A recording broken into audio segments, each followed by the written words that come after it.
What's up, y'all? Hey. Living my best life in Ghana. All right, now, wow. We have a bit of news for y'all. Thank y'all for everybody that's been watching and subscribing. Yay! Our numbers are cleaned up. We are moving around, and we appreciate y'all for that. Make sure you subscribe to us and leave your comments and questions or whatever. We'll do our best to answer those as soon as possible. We're just adapting. We have a bit of news for y'all. I know a lot of y'all don't know, but we were evacuated from Ghana. And we're gonna go through the whole story about it so you'll know exactly what happened. A lot of y'all don't know, but we do live in Ghana part of the year, and we live in the U.S. part of the year. That's our choice, and there's nothing wrong with that. Anybody that wants to be mobile back and forth or move around the globe, or you know, whatever you feel like, you have the right to do so. So we're not apologizing for that at all. We just love the fact that we have the ability to move around. So we originally were supposed to leave Ghana March the 31st. That was our flight. We were originally supposed to leave, and our flight was canceled a few days before because of the coronavirus, the ban, the international travel ban or whatever. So we've been at that point ever since. So we did call Delta to reschedule our flight. They rescheduled it for April the 25th. We was like, okay, cool. Then Ghana went into the whole shelter in place thing. So that happened. We was like, you know, no biggie, whatever.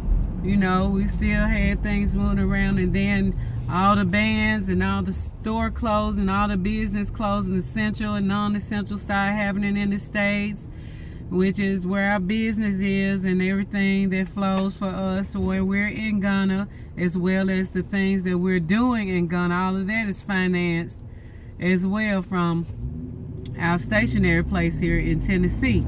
So, well, when they canceled our second flight, a notice went out for a lot of people that we know.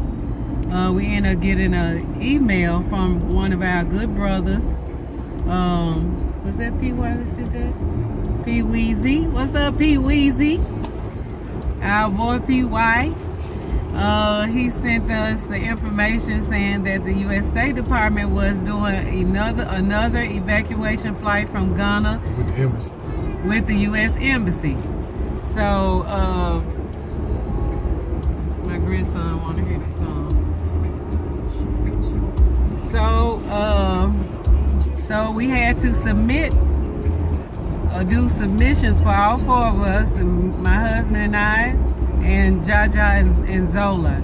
So you got to tell me exactly how it happened. We got the alert came out Friday. Yeah, April the 10th. And my brother sent it to me. He sent it to me Saturday morning, so I saw it. He probably sent it Friday night, but I got it Saturday morning, which was April the 11th. So we opened it up, and it said that once we submitted it, Sunday went by, the 12th, and then on the 13th, was it? Yeah, the 13th. 13th was Monday. They say you would be if you were chosen for the flight, you would be notified, and that the flight would leave on the week of the 13th. Yeah. So it was nothing that you could plan for. You just had to be ready. Once you got the alert, at that point you had to be ready. So Monday we get a phone call from the U.S. Embassy in Ghana expressing that we had been selected to fly back to the United States. So they told us that the flight would be leaving out Wednesday, April the 15th, and that we should be at the airport at 6 a.m. That anybody that was later than that, by 8 o'clock a.m., you will forfeit your seat. And that the flight was going to be $1,200 US per person one way, and it was only going to get us to Washington DC, and we have to find the rest of our way back to our home in Tennessee. So we called Delta immediately after receiving their information, and told that we were selected. So we called Delta after that and informed them what was going on, and they went ahead. Now, you know, first before we told them about the we had been selected for the flight, we tried to reschedule the flight again, seeing what was the next flight, since we already had been booked to fly. And they were telling us the next available flight was in June. And we were like, June? And then now this is the kicker. That every flight that was coming out since then, since June, it was the last week in May, and then June were the next flights. All of them are going through hotspot countries. Passing you through supposedly hotspot countries. Through London, Paris, France, and New York was another starting point. I'm like, okay, these are supposed to be all of the hotspots, so why would the airlines, if they're trying to keep people safe, why would they fly you through these so-called hotspots? And it still is baffling to me when you think about it, because somebody's lying. But I'm gonna let Future continue on with the story right now. So where we leave off, cause I forgot. I know I said that Wednesday we had to be ready at 6 a.m. We said about cause I chimed in when we was talking about the airlines. You had to call Delta and tell Delta what the situation was, so we could fly on to DC. Okay, so we get to the airport. I'm not leaving anything out in me. I gotta tell them about the bags too. I know. No, well, we got to the airport. So we had to pack. We had 2 days, really, to get everything packed up and settled the stuff that we're gonna leave. With Atu Kwamina. Shouts out to our boy Atu. Atu Kwamina.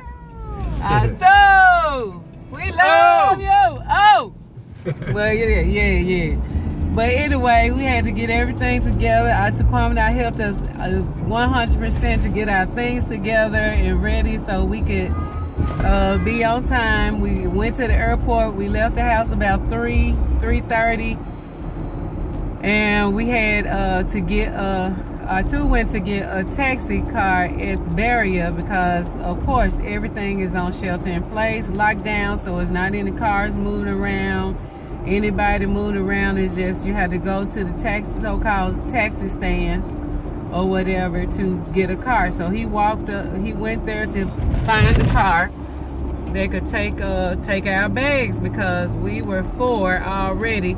We had carry-on bags, and we had 7 big bags that was going back to the U.S. with us. So he found a car, brought it back. We got ready. They put all the big bags into the taxi, and we gathered ourselves. That's the Gunner term. We gathered ourselves, gather yourselves, and we got in the car with our carry-on bags. So I too yelled to the taxi man to go ahead and pull off and meet us at the airport. Now me myself, you know, I'm scared, you know, things happen, so I'm kind of skeptical about that. So I'm like, Atu, did you get his number? You know him or whatever? He was like, oh no, Mom, I just told him to go to the airport. I was like, no, we should have got his number. I mean, we just don't know what could happen. We should have gotten his number. So Atu was like, oh, so we're gonna try to catch up with him. So we leaving our place, and we pulling off. We see him pulling off in front of us. So we pull out, pulling behind, looking for him. We get to the main road that leads to the highway. He is not there. And he ain't there. So I look over to my right as we pulling off into the intersection, and I see somebody doing this. I'm like, I'm kind of half asleep. Don't know now. I don't know who this is or nothing. So I just kind of waved it off, and I I didn't really even know if they was talking to us or not. I just saw something. So we continued to get on the highway and drive forward, but we don't see the guy. Exactly. We don't see him. So we driving kind of R2 pushing it a little bit. He driving faster. Like, I got to catch up with this guy because I do realize that we don't know who he is. He's got our bags. So we drive on and make it to the airport. When we make it to the airport, we see that this guy is not here. He's not here, he's not here, he's not here, and we just panicked. Oh, we panicked. So after we finished unloading our bags, our first bags, our carry-on bags, and the children, Zola started crying. Zola is so emotional, she started crying. She was like, Nona, why didn't we get his number? Because I want my bags. I got all my stuff in my bags. And she just crying. I was trying to console her. We would console her and tell her, stay strong, sister. We go through a lot of stuff. Black folks go through a lot of stuff, so stay strong, baby. We were consoling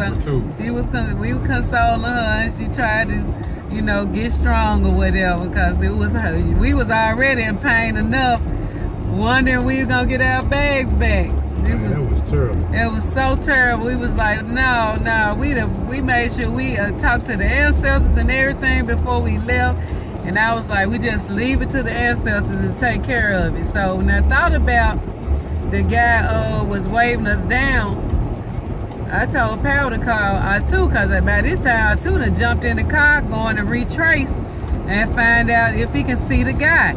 So when Pal would call R2 said, oh daddy, the military has stopped me. They have stopped me. They won't let me move the car, so I have parked it somewhere and I'm walking. I'm on my feet and I'm going there, but I'm headed toward barrier. So Pal would tell him that I remembered that somebody was trying to wave us down at the gas station before we hit the intersection. And he's like, okay, I'm gonna go there. I'm gonna go there straight right now. I'm going. So I kind of got a little relieved then myself, because that popped up in my head for a reason. So it was like, calm down. Everything's gonna be okay. The guy is at the gas station. He has to be at the gas station. No other earthly reason why he's not at this airport. So we there for about an hour. Yeah, by this time it's about an hour or so, and we're still nervous. But at the same time, I'm thinking that that's got to be the reason why. So then, next thing you know, the man pulls up in the car. Yes.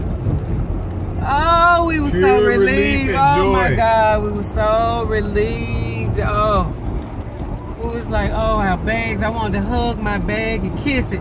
I was so happy that my bags were back, because you just don't need little stuff like that to happen to you, especially when we leave in Ghana. We already sick.